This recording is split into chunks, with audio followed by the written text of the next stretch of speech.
Welcome, everybody. It's time for another episode of SLMA Radio. And Laura Patterson's back today with Ready, Set, Grow, where she interviews C-level executives from across various industries to discuss how they've organically grown their companies. These tell-all programs will focus on revealing the tools and techniques the guests have used to fuel their above-average growth. From the one woman who seems to know a lot of people with above-average growth. It's Laura Patterson. Hey, Laura, how are you? Hey, Paul. We are so excited to be with you guys again. Thank you so much. And welcome, everybody, to the Ready, Set, Grow SLMA radio show, where, as Paul said, we gain insights and wisdom from members of the C-suite on how to grow organically and the role they expect marketing to play in that growth and how they will measure marketing's contribution. Thanks for joining us. If you missed our earlier episodes with Steve Ziggy Shanklin, CEO of White Cloud Security, or JT McCormick, CEO of Scribe Media, catch the replays on the Vision Edge Marketing website in the recording section. But today, I'm very excited that we're talking with Dave Sikora, CEO of Altr. And what's really, really exciting is that I've known Dave a long time from when we were both in previous lives, so it's wonderful to reconnect with him in this new role. Dave is a long-time software industry veteran and Austin community member.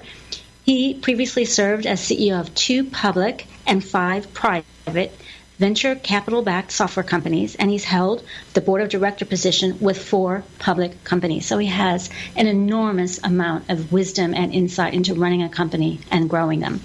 He executed the first Internet Software IPO in the state of Texas in 1995. Yes, that's how far back Dave and I go, but who's counting? And collectively, his companies have raised over $100 million in venture capital. He has experience both with exits and value creation events of almost $1 billion. Most recently, before Altr, Dave was CEO of Stratfor, which was a global intelligence and research firm with industry-leading products focused on emerging global physical and cybersecurity threats. And that's an important segue because today Dave is involved with a relatively newer company, which is called Altr. So Altr is a data security company, and notice my reference to the concept of data security far more than just cybersecurity. And the company has invented a way to take data, whether it's in a transactional database or a file system, and do what Dave calls scatter it. And they scatter it to private blockchains. So isn't it really cool that we're talking about what is kind of an emerging and developing technology, blockchains? I'll let Dave tell you more about that. But in the meantime, I'd like to introduce Dave, get us going, and let's talk about growth, particularly growth for Altr. Welcome, Dave. Well, Laura, thank you very much. It's really a pleasure to be here. And the way you set me up, I think wisdom, it's mostly my gray hair. So, yeah. No one can see you. Yeah, I know.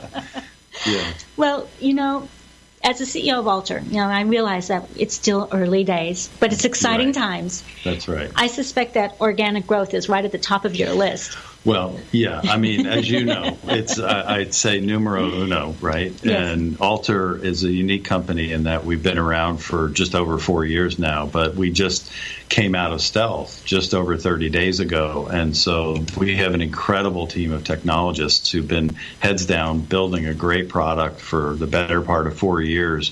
And so now I have this awesome opportunity to take this product that this great team has been building, take it to market. And as you well know, because we've both been in this business, that value creation in our business happens as a function of the top line. That's it. And it seems that over time, company enterprise value creation ultimately revolves around earnings and EBITDA. But in the early days, it's really all about revenue growth, and we're not out. I don't really have a public currency to go make an acquisition. It's all organic. I have to take what we have, which is quite substantial in terms of technical raw materials, and find ways to get that out into the market. And it's where we are all aligned here around organic growth. That's our story. And I'm so glad that you came out of stealth in time to do this radio program with Just me. in time. Just in time. That was on. We were thinking about that. Yeah. So one of the things we're talking about revenue, and I want to get back to that, but there's no revenue without customers. That's right.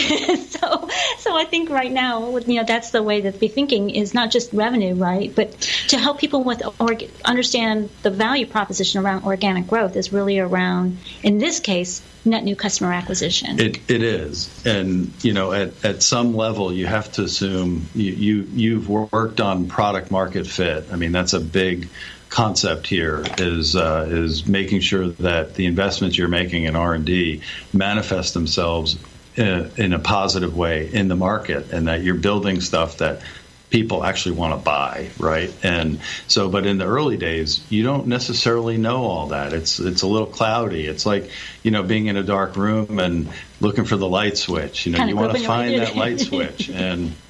And so the way to find that light switch is you've got to get out there, press the flesh with potential prospects and customers.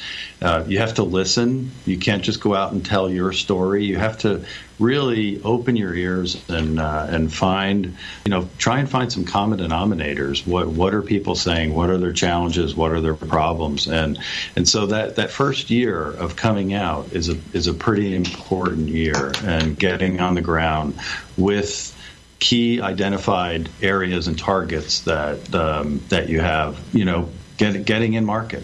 And you and I were talking earlier, this is the whole reason why marketing needs to be thinking about the upstream, particularly at this stage in development. Absolutely. And so we did, that's right, we were talking about upstream and downstream, and I have this expression that if upstream is polluted, then downstream, or if your upstream is bad, then downstream will be polluted in kind of the demand gen and tactical marketing. And so you really have to get that product market fit right.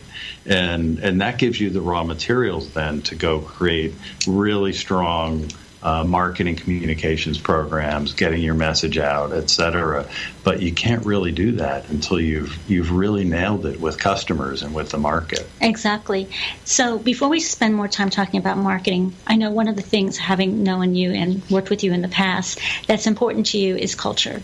Yes. And this team right now is humming right along, and it's still a relatively small team. That's right. Right? It's under 100 people, right? That's right, yeah. And so tell me a little bit, and our audience a little bit, about the role you think culture plays in organic growth at this stage. Yeah, and so it's a great question, and I'm a very big believer in culture. I think that one of the ways that we've looked at it here, actually I've learned over the years that at this phase, I would say that we're in a 0 to 1 phase, and a 0 to 1 phase presents a lot of ambiguity. You don't necessarily have customers. You have some market feedback. You have great technology, but you need a team during that 0 to 1 phase that can deal with those obstacles, can deal with those challenges.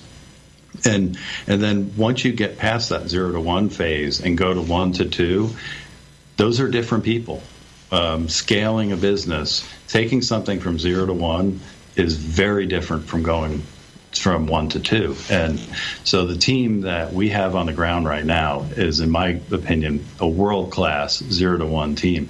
That's not to say that the 0 to 1s can't straddle into a 1 to 2 or even personally have the skill set to get to a 1 to 2, but taking that first hill requires a certain type of individual, and it requires a certain type of chemistry from a culture standpoint. So if I were to ask you 3 characteristics of a growth culture in the 0 to 1 phase. Do I only get 3? You only get 3. No. What 3 would you say are the most important? I would say that number 1, you have to be transparent, because you have to let people know what's happening all the time. Otherwise, because you're dealing with daily, weekly, highly engaged interactions with the market, you have to provide a lot of feedback. So you have to be transparent.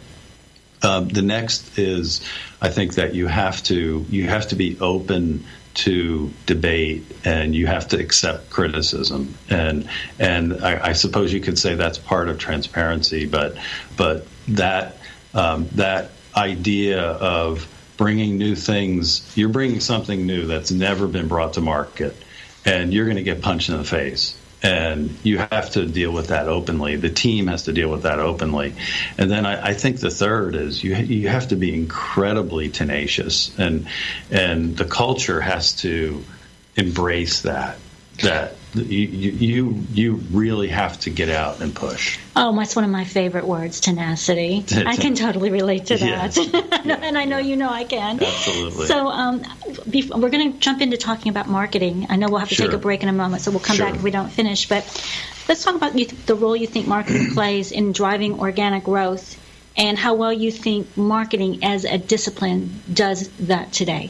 Sure. So what I would say, and this gets back to what we were talking about earlier, that let's separate from the upstream from the downstream, yes. Right? And especially at this stage, we're living in an upstream world. I mean, we have to have downstream activities because we have to create demand, we have to create leads, and we have to create interest for our message and for our solution.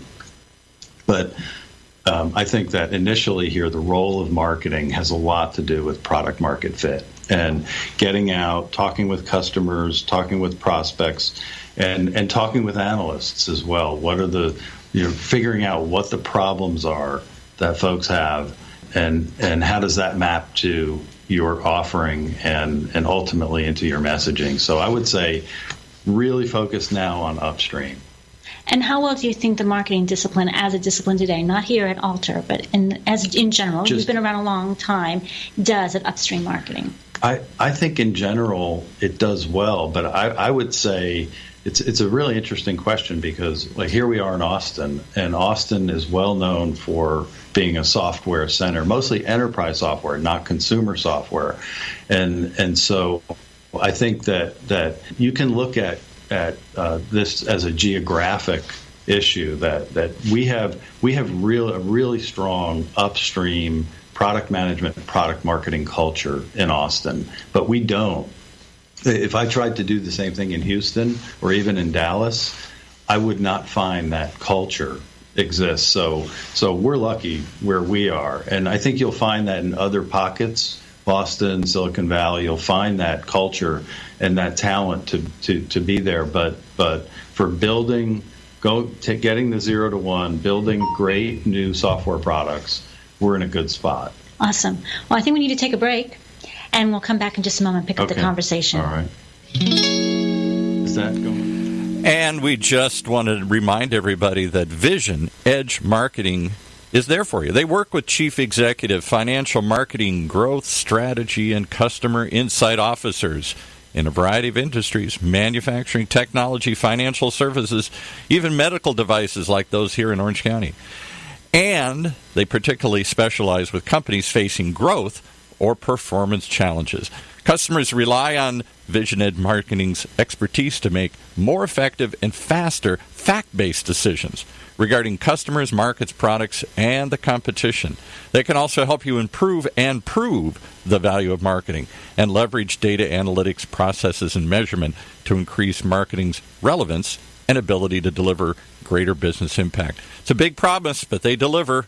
Go find out more at their website, visionedgemarketing.com. That's visionedgemarketing.com. Back to Laura. Back to Laura and her guest as she's ready to launch into more growth strategies here.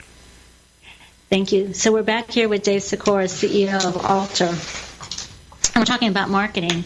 And before we move on to some other parts of the conversation, I want to wrap up the marketing part, particularly talking about measurement. Again, you and I go back a long way, right. And I know you're a strong believer in accountability for all aspects of the business, including marketing. But here you are in this business, we already kind of alluded to one potential metric, but as you're looking at measuring the success of the business and measuring the contribution that marketing is going to make, what are some of the key ways that you expect marketing to measure its value? I know you said net new customers. Right. And again, I do think in terms of the marketing spectrum, starting with product management through product marketing and then marketing communications, which really includes lead generation, et cetera, and branding, and so each one of those areas has their own kinds of accountability metrics. And so for us, given where we are, it's not really about how many leads we're generating. It's certainly going to be about customer growth and number of customers for us. But we're really focused on getting to market here in the next 9 to 12 months with a small, when I say small, I mean 40 to 50 enterprise-oriented customers, and so we're gonna measure our success based on how many pilots we can start, how many of those pilots will convert into production license agreements. When we sign partners, how many customers can we get in front of through some of those partners to get leverage in our marketing capabilities? I think once we establish a core foundation or presence in the market, then I think the back half, we're going to start doing a lot more downstream marketing capabilities, promoting the successes that we've had with certain customers, and then we can focus a lot more on things like lead generation, lead conversion rates, et cetera. But this first phase is really foundational, and so building our early pilot customer base is really our number one objective. And I'm assuming from those pilots, not only converting, but being really good referrals. You hit it right on the head. Absolutely. Because in this business, that's going to be important. The voice of the customer is 100 times louder than the voice of the vendor.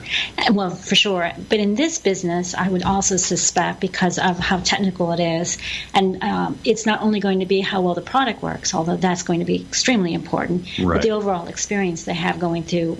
This is a very new technology. That's right, and that is another consideration, in that the technology that we have is so transformative and it's so unique, so I would say next generation, that it's a challenge for us to communicate that what we have can take our customers to an entirely new level of data security that they didn't know even existed. So we have to be able to tell the market that we're here, that this opportunity, this next generation exists, and so that is part of our challenge. So I think education, back to marketing and the role there's a lot of education that needs to happen.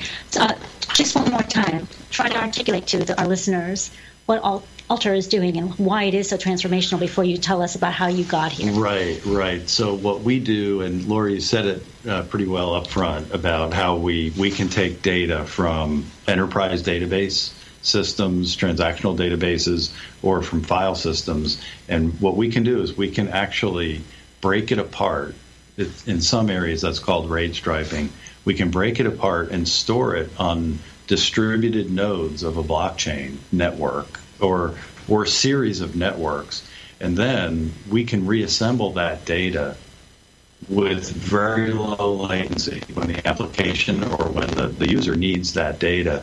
And so what that means is, imagine a house, and the cybersecurity industrial complex has basically been built around moats which protect. Think of the physical analogy, a moat protecting a home or a castle. What we have is the equivalent. We've assumed the moats will be breached. And what we have is the equivalent. When the bad guy breaches the moat and gets in the house, there's nothing in the house for the bad guy to use, but the house is still operational. And that's really profound. And so that's the net. That's just a real life example of what we can do. No, it's pretty exciting. I was trying to explain it to Mark, my husband, okay, a little bit, and I got a little way out there talking about like being in another dimension. The stuff is there, you just can't see it, and it's not where you can normally get it. But when you need it, it comes together. It comes together. That's exactly right. You got that. You got that. But I'll tell you, the really cool thing it's about like a video of that. Yeah, right. What's amazing is, I was around, and we talked about this earlier, just given our respective experience in the business, but I was around when the Internet came out in '95, right? Yes, I am. Yeah. Yes, I remember. You may not have been. Yeah. And so, but compared to blockchain, the internet was really one-dimensional, because in order for blockchain to succeed at scale, we need three things. We need phenomenal processing capacity, we need really large data pipes, and we need really inexpensive storage. And so you need the first two for consensus algorithms, and you need the third one because you're replicating lots of data. And the stuff that we do now couldn't be done 3 years ago, right, which is amazing. So having seen that, and that's why it's so exciting when you think about the opportunities with blockchain in general, because of those preconditions accelerating in place right now. It's really, really quite interesting. Yeah, definitely speed here. We have a speeding train. And speaking of speed, I know we only have a few minutes left. And so before we close, Dave, and thank you again for joining us today, but before we close, a couple of two things on the personal front for you. Oh, boy. Yes. We have a lot of people in the audience, some of whom are already, in the C-suite, and others who hopefully will be making their journey there. So two quick things, a little bit about your path to CEO, and I know you've been a CEO for a very long time in various capacities. So if you could kind of go back quickly into memory lane and think about that path. And then lastly, any insights or lessons learned or pearls of wisdom you would offer to someone on that journey. Okay. So, yeah, it has been quite a journey. I consider myself blessed. This is really my 8th CEO job, having been 2 public CEO roles and other privates. And I guess in my first CEO role, I just kind of stumbled into. I won't go into that whole backstory because it would take another show to do. But when I look at what I do, it's funny because you bring a marketing orientation here, and I always thought, well, I don't think I'd be a very good VP of marketing. I wouldn't be a good VP of sales. I wouldn't be a good CFO. I wouldn't be a good head of HR. And I think, well, then how could I possibly be a good CEO?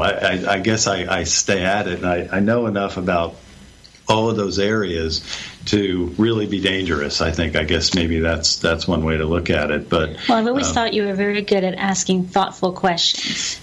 Intellectual curiosity has always been one of the. I would be reprimanded growing up. Could you just stop asking questions? You're a pain.